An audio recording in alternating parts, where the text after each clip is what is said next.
పాలమూరు వెనుకబాటుతనానికి వలసల కాంగ్రెస్ పార్టీ కారణం కాదా? కేసీఆర్ కృషితో నాటి పెండింగ్ ప్రాజెక్టులు రన్నింగ్ ప్రాజెక్టులుగా మారి పాలమూరు పచ్చబడతాయి. 2014 ముందు పాలమూరు పరిస్థితి ఎలా ఉంది, ఇప్పుడు ఎలా ఉందో ఆలోచిస్తే కేసీఆర్ గారు ఏం చేశారో రేవంత్ రెడ్డికి అర్థమవుతుంది. మాజీ మంత్రి ఎమ్మెల్యే హరీష్ రావు నాటి కాంగ్రెస్ పాలన రేవంత్ రెడ్డి గారు తిట్టాల్సి వస్తే ఆయన గురువు గారైన చంద్రబాబు నాయుడు తిట్టాలి. ఆయన నిందించాల్సి వస్తే తన కాంగ్రెస్ పార్టీ పాలమూరు జిల్లాకు చేసిన మోసాలను కోసం కాంగ్రెస్ పార్టీని నిందించాలి. ఆయన చంద్రబాబు పాపాలు, కాంగ్రెస్ పార్టీ లోపాలు, పాలమూరు పాలిట శాపాలు. ఈ పాలమూరు వెనుకబాటుతనానికి, పాలమూరు వలసలకు కారణమే నాటి కాంగ్రెస్ తెలుగుదేశం పాలన.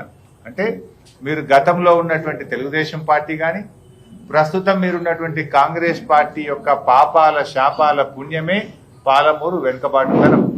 ఇవాళ బీఆర్ఎస్ పార్టీ వచ్చిన తర్వాత ఆ ప్రాజెక్టుల పేరే మార్చింది. మీరు మీ కాంగ్రెస్ తెలుగుదేశం పాలనలో కల్వకుర్తి, నట్టెంపాడు, భీమా, కోయిల్ సాగర్ లాంటి ప్రాజెక్టులకు పేరు మారి లాస్ట్ కు పెండింగ్ ప్రాజెక్టులుగా నామకరణం చేసిన ఘనత కాంగ్రెస్ తెలుగుదేశం పార్టీలేదు. ఆ పెండింగ్ ప్రాజెక్టులను రన్నింగ్ ప్రాజెక్టులుగా మార్చి ఇవాళ పాలమూరు జిల్లాను పచ్చబడగొట్టింది కేసీఆర్ గారు. పాలమూరు జిల్లాలకు వలసలు వాపస్ వచ్చినాయంటే అది కేసీఆర్ గారి కృషి. అటువంటి కేసీఆర్ గారిని తిట్టడం, విమర్శించడం అనేటువంటిది అవివేకం. దాన్ని మేము తీవ్రంగా ఈరోజు ఖండిస్తా ఉన్నాం. ఇవాళ నేను రేవంత్ రెడ్డి గారిని కోరేది ఒక్కటే, 2014 కేసీఆర్ గారు ముఖ్యమంత్రి గారు కాకముందు పాలమూరు పరిస్థితి ఏంది, ప్రస్తుతం పాలమూరు జిల్లా పరిస్థితి ఏంది? ఈ ప్రశ్నకు మీరు సమాధానం చెప్తే చాలు, ఎవరేందో ప్రజలకు అర్థమవుతుంది.